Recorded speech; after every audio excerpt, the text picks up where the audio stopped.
굿모닝 베델 가족 여러분, 10월의 첫 주말이 되었네요. 오늘 하루도 말씀으로 주말을 엽니다. 코로나뿐만 아니라 플루도 우리가 조심해야 한다고 합니다. 플루 백신 미리 예방하셔서 올겨울 건강관리에도 차질이 없으시기를 바랍니다. 오늘 함께 부를 찬송은 여러분이 좋아하시는 찬송일 것 같은데요. 404장 그 크신 하나님의 사랑입니다. 이 찬양에 대한 예화가 있습니다. 킴 윅스라는 자매님은 6.25 때 시각을 잃었는데 이때 미국의 한 가정으로 입양됩니다. 우리 교회에서도 협력하고 있는 홀트 입양센터를 통해서 입양됩니다. 이후 성악가가 되어 빌리 그레엄 목사님의 전도 집회에 초청되어 이 찬송을 부르며 간증도 많이 하셨다고 합니다. 주를 믿는 성도들에게 큰 사랑을 베푸시는 하나님의 크신 사랑은 그 어떤 것으로도 측량할 수 없습니다. 함께 찬양하겠습니다.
아멘. 오늘 우리가 묵상할 말씀은 고린도 후서 5장 11절에서 21절까지의 말씀입니다. 제가 16절까지 봉독합니다. 우리는 주의 두려우심을 알므로 사람들을 권면하거니와 우리가 하나님 앞에 알려졌으므로 또 너희의 양심에도 알려지기를 바라노라. 우리가 다시 너희에게 자천하는 것이 아니요 오직 우리로 말미암아 자랑할 기회를 너희에게 주어 마음으로 하지 않고 외모로 자랑하는 자들에게 대답하게 하려 하는 것이라. 우리가 만일 미쳤어도 하나님을 위한 것이요 정신이 온전하여도 너희를 위한 것이니 그리스도의 사랑이 우리를 강권하시는도다. 우리가 생각하건대 한 사람이 모든 사람을 대신하여 죽었은즉 모든 사람이 죽은 것이라. 그가 모든 사람을 대신하여 죽으심은 살아있는 자들로 하여금 다시는 그들 자신을 위하여 살지 않고 오직 그들을 대신하여 죽었다가 다시 살아나신 이를 위하여 살게 하려 함이라. 그러므로 우리가 이제부터는 어떤 사람도 육신을 따라 알지 아니하노라. 비록 우리가 그리스도 육신을 따라 알았으나 이제부터는 그같이 알지 아니하노라. 아멘. 자, 오늘 본문 말씀을 16절까지 읽었는데요. 실은 그 다음 절이 아마 많은 분들이 암송하는 가장 유명한 성경 구절 중에 하나일 것입니다. 바로 그런 중 누구든지 그리스도 예수 안에 있으면 새로운 피조물이라 이전 것은 지나갔으니 보라 새 것이 되었도다. 복음의 핵심 중에 핵심을 말씀하고 있죠. 자, 우리가 이 복음을 전해야 되는 이런 당위성을 우리가 갖게 되는데 오늘 본문 말씀은 왜 우리가 그 복음을 전해야 되는지를 한 세 가지 정도로 요약해서 말씀드릴 수 있을 것 같습니다. 먼저 우리 초반부 11절에서부터 12절 이 두 절에서는 하나님의 심판이 있기 때문에 복음을 전해야 된다라고 가르쳐주고 있습니다. 우리의 삶의 끝에 심판이 있다는 것, 사람이 한 번 죽는 것은 정하신 것이요 그 이후에는 심판이 있으리라. 히브리서에서도 말씀하신 것처럼 우리의 마지막에는 반드시 심판이 있습니다. 그 심판하시는 하나님이 계시기에 우리가 반드시 복음을 전해야 되겠죠. 믿지 않고 그냥 자기 인생의 주인 양 살아가고 있는 우리 사랑하는 이들이 우리 주위에 있다면 오늘 이 말씀을 좀 깊이 묵상하셨으면 좋겠어요.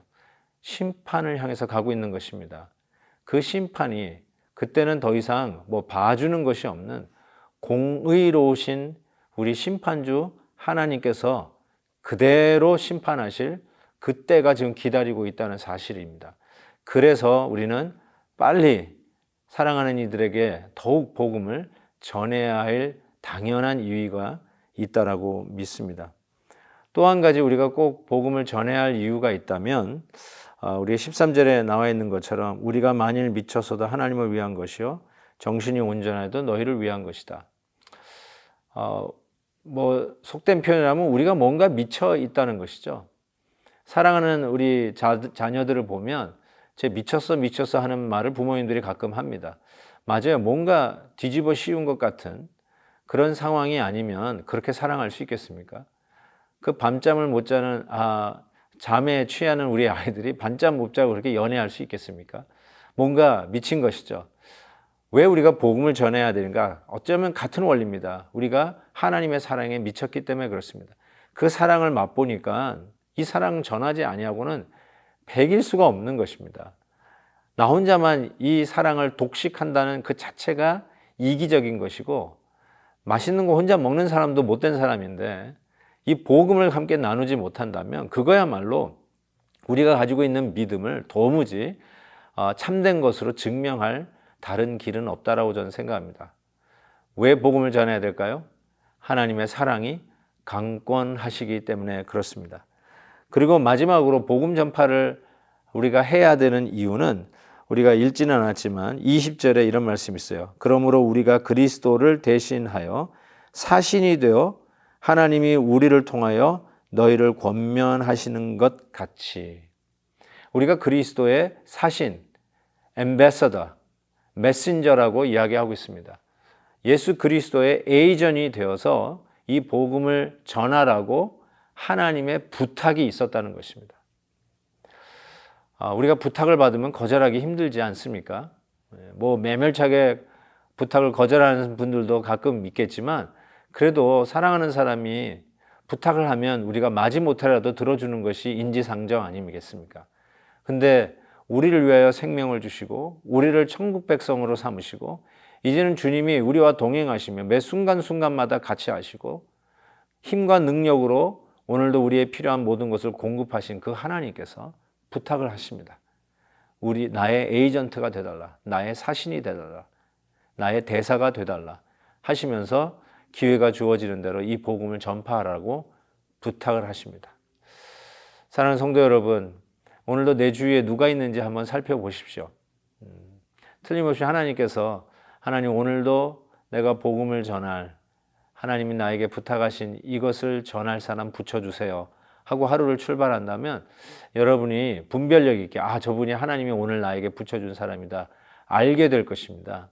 그때 용기를 내십시오. 용기가 안 나고 좀 쭈삣쭈삣해질 때가 있지 않습니까? 이해합니다. 당연히 그렇죠. 그때마다 우리가 복음을 전해야 할 이 세 가지 이유를 기억하십시다. 다가오는 하나님의 심판이 있습니다. 그리고 이것은 하나님의 사랑에 우리가 강권해서 하는 것입니다. 억지가 아니라 하나님의 사랑이 너무 좋아서 나누고 싶은 마음으로 하는 것이고요. 그리고 거룩하신 우리 하나님, 나에게 부탁하신 말씀입니다. 꼭 이 말씀 기억하고 오늘도 한 사람에게만이라도 이 귀한 복음 전하는 날 되기를 주의 이름으로 축복합니다. 기도하겠습니다. 사랑의 하나님 아버지, 한국에서는 계속 추석 명절이 이어지는 이 즈음에 아직 믿지 않는 우리 부모님을 생각할 때 오늘 말씀으로 참으로 안부를 전하면서 예수 그리스도의 복음을 전하는 기회가 되기를 소원합니다. 또 우리 주위에 코로나로 인해서 만나지 못했지만 하나님께서 만남의 기회를 주시면 꼭 복음을 전할 우리의 이웃과 동료들이 기억이 납니다. 하나님께서 오늘도 이 말씀 속에서 우리의 마음에 주신 감동대로 순종하게 하시고 주의 뜻을 행할 때 내 생각에는 안 되는 것 같고 내 생각 속에는 이루어질 수 없는 것 같다 할지라도 순종하여 전하는 우리의 메시지에 저들의 영혼이 반응을 하고 닫혔던 마음의 문들이 열리고 하나님에 대하여 궁금함과 관심이 생기는 이 놀라운 복음의 역사가 나타나게 하여 주옵소서. 이제 10월이 되어서 시작되는 이 첫 주말에 우리 하나님 저희들과 함께 해주시고 무르익어가는 가을처럼 우리의 신앙이 함께 나누며 복음을 전하는 성숙한 신앙으로 나아가는 계절이 되게 하여 주옵소서. 감사하고 예수 그리스도의 이름으로 기도하옵나이다. 아멘. 내일 헵시바 때 뵙겠습니다.